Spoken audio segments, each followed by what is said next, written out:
What's going on, you guys? It is Wednesday, and today is when things finally start to get a little heavier for our week. So let's take a look at the board. We're going to start off today after we get warmed up with a 20-minute strength piece of just working on our deadlift, working up to a heavy triple. So a heavy set of 3, whatever that looks like for the day. Now, again, when you see a strength piece where it's like you've got 20 minutes to establish something, don't think of this as a 3-rep max. If you happen to PR, cool. But we're not trying to rush to possibly get a PR. We are just working up to something that's heavy for today. And that way, when we get to our actual workout, our deadlifts are far more than warmed up, and we have a little bit of fatigue going already. So once we do that heavy triple, we will have a break in between that deadlift and the actual workout. Today's workout is going to be a 15-minute AMRAP of 10 deadlifts. The prescribed weight today, 275 for guys, 185 for gals. So a little heavier than what we normally see when we look at our standard like 225, 155 breakdown. We're going to do 10 knees to elbows, which are super, super fun. If, in my opinion, way worse than doing toes to bar. But we will talk about our standards there because it should truly be a knee to elbow, not knee to tricep, and we'll see what that looks like. And then 20 alternating dumbbell snatches. 50 pounds for guys, 35 pounds for gals. And we've done those plenty in the past. This is going to be a very low back heavy day. We do have an active recovery day coming tomorrow. And then our heavy day, our actual like solely just heavy day is coming on Friday. But I want you to be really mindful of that low back. So factor in the level of fatigue going from a heavy triple to doing something a little bit heavier than what we normally do. If your heavy triple, if 275 is what I pulled for 3, 275 will not be what I'm doing in this workout. We want it to be heavy-ish. I'd say moderate. Let's say moderate weight on the deadlift. But what it shouldn't be is anything anywhere near my 1-rep max. If I'm doing sets of 10, this should be somewhere in that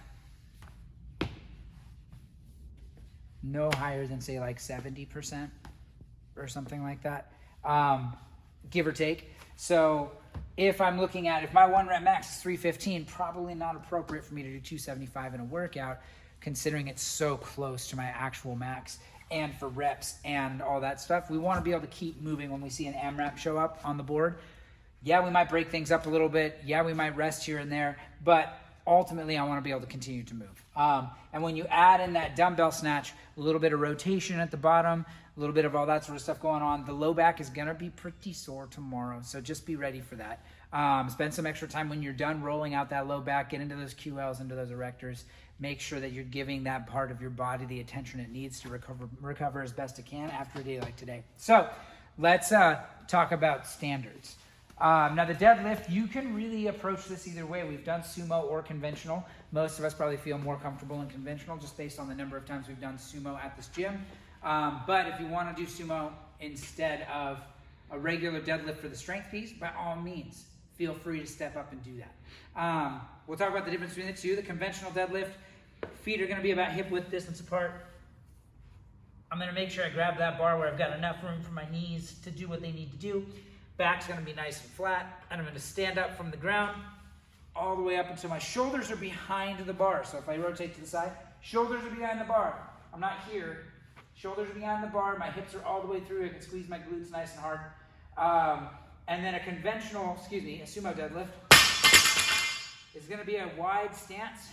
I like to line up my shin bones with at least that first ring on the knurling on the barbell. If my barbell has those markings, those standard, I don't know what they're called off the top of my head. But either way, if I've got those little rings on my knurling, that gives me a point of reference for me when I'm doing my sumos. My feet are about 45 degrees, so my toes are actually pointed out. And then from here, my grip's gonna be a little more narrow. I want my grip to be narrow enough that, again, my knees aren't in the way. My knees and elbows aren't fighting for space. You can go, I've seen athletes, some go really, really narrow with their sumo. I like to put my pinky just on the edge of that knurling. And since I bias grip when it's heavy, my pointer finger just on the edge of the knurling on the other side. And then same idea, back is nice and flat, belly's nice and tight. Notice that my chest is a little more upright than what you would get in a conventional deadlift. And then from here, standing all the way up until my hips are through. So same finish position, shoulders are behind the bar. I can squeeze my glutes at the top. And that's gonna be the difference between my two conventional and my sumo. We will be working up to a heavy set of 3. That should be touch and go. So if I'm doing conventional and I stand up with 1, and I drop it and I reset, that is not a set of 2. I have to go touch and go. So back down, bar touches the ground, and right back up. I am not down, get settled, get set, stand back up. For today's sake, we are working on touch and go only. So in order for that to be a set of 3, my bar doesn't settle on the ground. I just tap and come right back up and work at having all 3 reps strung together that way and see what the heaviest weight I can string together is. Now when we get to the workout, obviously there'll be way more weight on this bar for both portions, but starting with 10 deadlifts, in the workout it'll be a conventional deadlift. So again, feet are about hip width distance, and then stand all the way up. So 10 reps of the deadlift here. Let's say that's 10. Then I'm going to go to my knees to elbows. Now, knee to elbow is exactly what it sounds like. From a dead hang on the bar, I am trying to take my knees all the way up to touch my elbows. Now, what that usually requires is that I pull down and back on that bar in order to get my elbows closer to where my knees are. So I'm going for actual contact between my knee and my elbow on every rep. If my knee is hitting my tricep, it's hitting here and not here, guess what? That's not a good rep. That means you're not doing it right. So if it's a mobility thing or something else like that, we'll do the best we can. But if I have the ability to get my knees to my elbows, yes, it's more energy expenditure. Yes, it's harder, but that's the point. So make sure you're actually getting contact with your elbows. So from that dead hang, my knees come all the way up and contact my elbows every single time. And notice I have to work at tucking my pelvis, really reaching for my elbows with my knees. It's not easy. I will say that these, for me, much harder than toes to bar. For some athletes, they like them better, and those athletes are weird, and that's okay. To say a little crazy makes you healthy. So I will say 10 of these will be challenging. Don't be surprised if the knees to elbows are really what slows athletes down today. And then the last thing is going to be our dumbbell snatch. Now with my dumbbell, both heads of the dumbbell have to touch the ground at the beginning of every rep. So even when I'm stringing these together, if only one touches, I'm not doing it right. So both heads touch the floor. The snatch is just going to be a big jump and take that dumbbell all the way up overhead. So nice and stacked in that overhead position. Arm is straight up and down. I'm not off to the side. I'm not out in front. That bicep is by my ear. I pulled my arm back, and that bar or that dumbbell is stacked straight over my shoulders. Now, in terms of cycling these, I can either bring it down to the ground and change hands, or I can change on the way down. But I want to make sure that as I change on the way down, that I'm dropping that dumbbell only when it's below the level of my head. Why? I don't want to drop up here and then miss it and have a weight come down on my head or on my face or anything else like that. That's going to be a bad day. That won't be a good workout anymore. It'll just be a bad day. So let's make sure that we're bringing that down, changing hands on the way down below the level of our head. It takes a little bit of practice and coordination to get there. But once you get it down, you can cycle those a lot faster.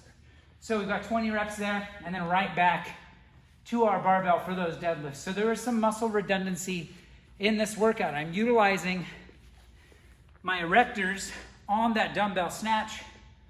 There's a bit of rotation to this movement when I'm reaching as far down to get both heads on the floor. That rotational element means that my erectors and my QL are going to be a little more lit up from this, maybe even more so than from the deadlift. So I want to be sure that I'm mindful of what's going on with my chest. As I transition, try to keep that chest nice and tall, to try to keep that back a little more flat. If I round too much, I might feel okay, but I'm gonna feel it a whole lot more in the workout, or a whole lot more as I'm recovering. So the next day, really gonna feel that. Also, not an optimal position for my spine. If I'm rounding my low back to get down to the floor, I'm putting risk or more risk into each movement than I need to, in terms of like, I'm no longer in a neutral spine as I'm under load. Even though a 50-pound dumbbell is not necessarily that heavy, injury generally happens between maximal weight and minimal weight. So if I have a light dumbbell and I'm rotating and I'm moving poorly and I'm rounding my back to get down to the floor every single time, I'm putting myself at a greater risk of injury. So really be mindful, keep that chest nice and tall. Try to keep that back flat, or as flat as you can as you're going down between those reps. That back stays as neutral as you can muster. So be mindful of that stuff as we look at that stuff today. So let's go back to the board. Again, just going back over what's going down. 20 minutes to establish a heavy triple on our deadlift. You can do that conventional or sumo, pick your poison. Then a 15-minute AMRAP of 10 deadlifts at 275, 185. 10 knees to elbow, 20 dumbbell snatches. We'll spend 15 minutes rotating through that as many times as we can. We'll post a score for both. So I'll have a weight for my deadlift, and I'll have rounds and reps of my workout. So that's what we're getting ourselves into. Personally, I love deadlift days. It's like one of my favorite movements. So I'm really excited about this. Anytime we can go heavy on that, a lot of people get excited. We've got some new faces, new athletes in the gym, and this will be a great time for them to see where they stack up in terms of just picking up something heavy off the floor. So it should be really exciting to watch some new PRs, watch some new athletes do things that they didn't expect to do and catch themselves off guard. It's always good to surprise yourself in the gym and realize that, hey, that consistency, that coming in, starting new habits, getting back to being a healthier version of myself, a better version of myself, it's working. So excited to see that happen in the gym today. Excited to see all your faces. And with that, guys, let's get after it.